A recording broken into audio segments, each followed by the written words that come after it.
So I wanted to start off by asking a very simple question, Have you ever felt like you're at a crossroad? One path is your beautifully, lightly lit pavement road, and the other path is a dirt trail, leading to like nowhere, a little bit like your road less traveled kind of thing, right? So this beautiful, nice path is like a safe path. It's a great path, right? Your parents, your lecturers, and even some part of yourself thinks that you should take it. And for us at Monash, that path sort of represents like the road to your corporate towers, your institutional banks, law firms, and as such. And I know that because I was also previously a Monash student. Yay! My student ID is 23309470. Don't Google it, but it's correct. Just now when I did the sound test, a lot of people say, 2330, that's like 10 years ago. It's not 10 years ago, okay, guys? It's 13 years ago. But so I found myself standing at this dirt path, really. And at that time, a lot of my friends, I did finance and banking. So at the time, all of my friends, they were thinking about, going to your institutional firms, right? And I was, on the other hand, obsessed with something else. At the time, I was obsessed over something that seemed more like a hobby and less like a career. I was obsessed over YouTube. So the question that started it all for me was, am I making a big mistake? Finance and banking major doing YouTube, right? So it was very funny because my friends, they were all into financial derivatives. They're talking about graphs. They're talking about stocks. And I'm just like, how to edit this YouTube thumbnail? So, they were like, okay, Guan, this Friday we're going to go for this networking event. We're going to meet some people from the industry. And I'll be like, let's go to the camera shop. It's true, real story. So I found myself very different from my friends. I really thought that, okay, maybe we're not talking the same language anymore, right? And so there was this voice that's always behind my head when I was still studying here. It's like, are you making a mistake? Always. And as the voice got louder, right, it was super loud to me back in year 2, Sem 2. Monash students, we need to do internship. So I was a finance and banking major. So all of my peers, I have one friend here that came also, they went to interview at your PwC, they went to interview with Maybank. And me, as you already know, I did not went to interview at any of these finance institutions. I actually went to intern at a YouTube channel. Yeah, so I was somebody who made a decision to go and intern at the time, 10 plus years ago, this YouTube channel called Genie Boy TV. And my parents, they were like, what? My peers, as well as at the time, my student lecturer, she was like, okay, this is very unconventional. Just let you know. But I hope you are still practicing some finance things, which I think I did. I did a bit of budgeting here and there. But I was very happy that I actually did this. I went to do YouTube. And instead of finding myself being in this like a boardroom, crunching numbers, I was brainstorming ideas for YouTube. We were trying to find ways to make things go viral. We're trying to see how can we tell a Malaysian story in a more viral way and in a more approachable way. So we were doing something very different. We were trying to innovate a new form of content.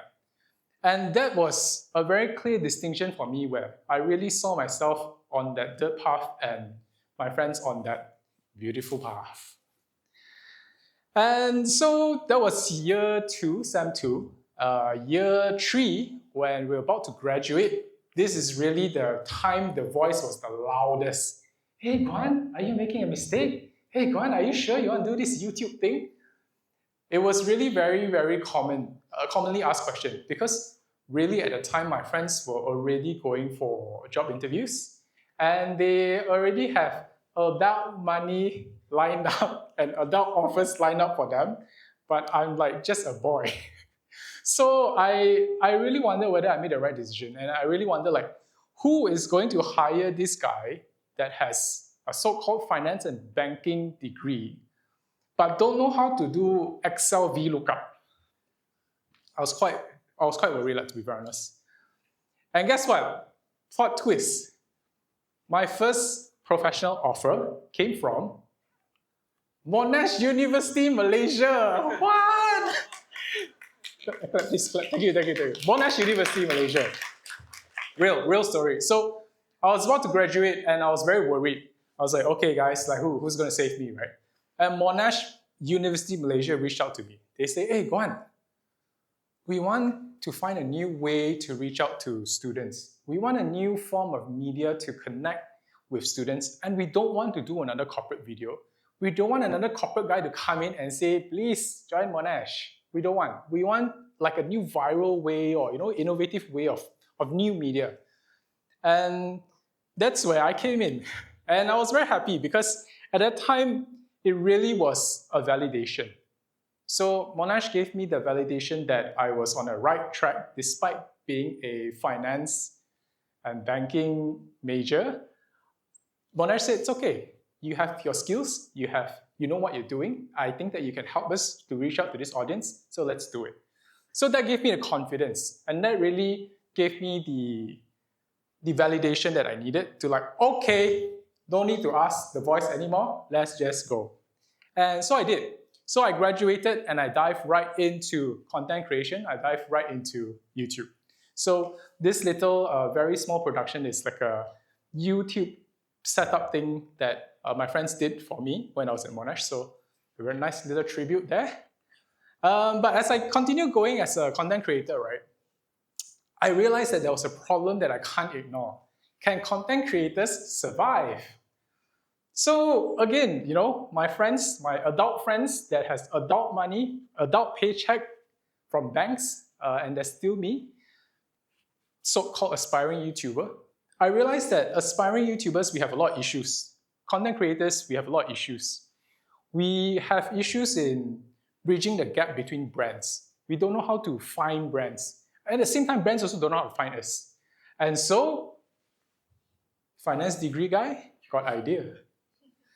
Finance degree guy was like, okay, bro, I think there's a gap between content creators and brands. So let's build this bridge and let's connect. So I realized one thing very simple because I'm a content creator. I realized that number one, content creator is we don't know how to value ourselves. Why is 1,000 ringgit for video cheap or expensive? Is 5,000 ringgit too expensive? Where do I find brands? How do I professionally submit a draft of my content? And will clients accept this kind of draft? On the other hand, brands have this issue where they don't know where to find me. They don't have my number. So we have this gap there. And also brands, they don't want to manage so many people. So they want to go through a method or an agency to manage all these so-called influencers or content creators. So I saw the gap there. And we're like, okay, let's go. So 10 years ago, this photo here was 10 years ago, my first ever startup pitch was really right after I graduated. I look the same, right? Right? Yes. 10 years ago. Yes, thank you. Yeah, so that was me 10 years ago doing my startup pitch. And of course, the photo there, the next one is our first ever office back in 2017. So it's also a nice tribute. But I want to tell you a little bit more about this story, right? This whole journey.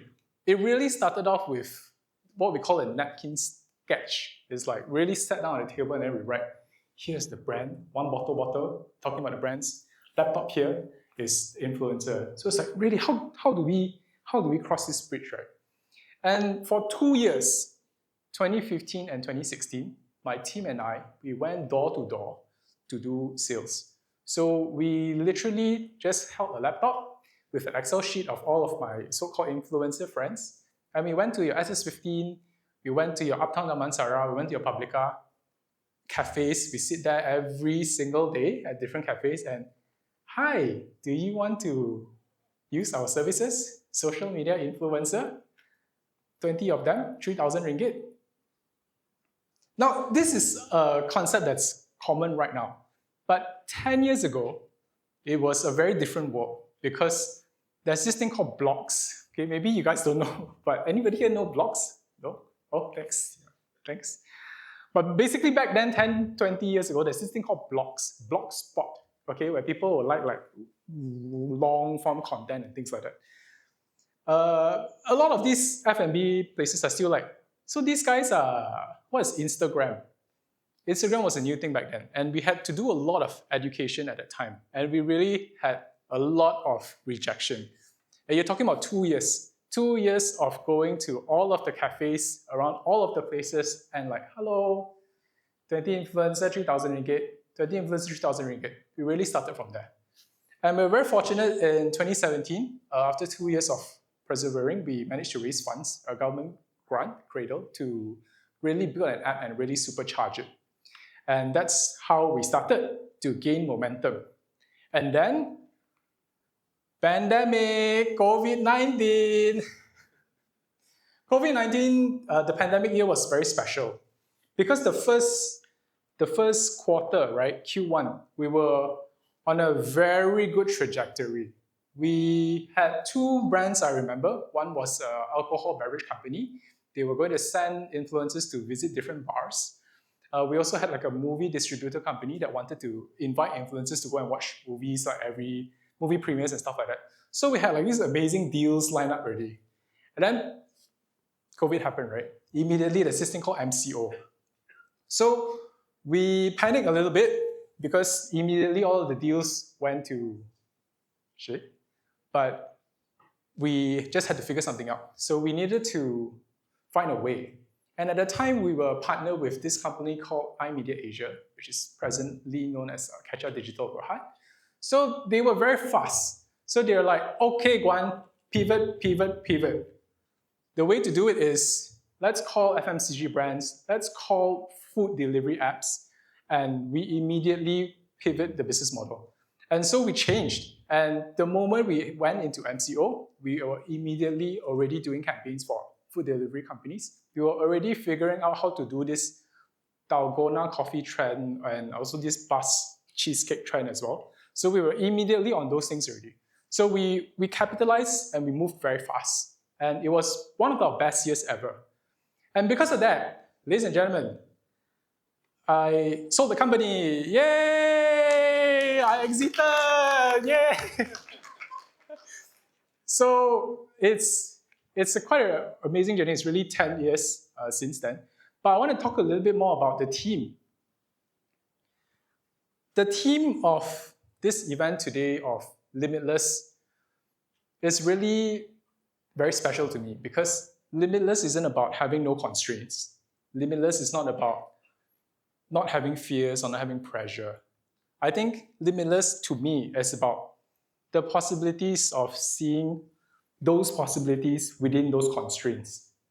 So Limitless is that to me. It's very special because at that time, my limit was the pressure to take a traditional internship. And the second so-called limit that I had was back in the COVID time. How did we, MCO was sort of the limit, and how do we maneuver across that?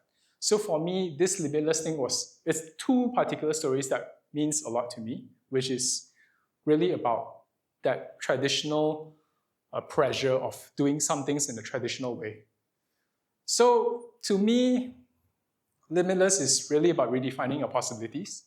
And before I end, I really wanted to ask you guys 2 things. What is the safe choice that you're pressured to make? And what is your version of that YouTube internship? So if you have something that you're extremely passionate about, just go for it, right? If it's something that you're so obsessed about, something that fuels you even though you can't sleep, just go for it. Because it really might not be a detour. It could actually be your unique advantage. And really, embrace it, and it could really be your greatest potential. Thank you for coming to my TED Talk. My name is Guan. Thank you.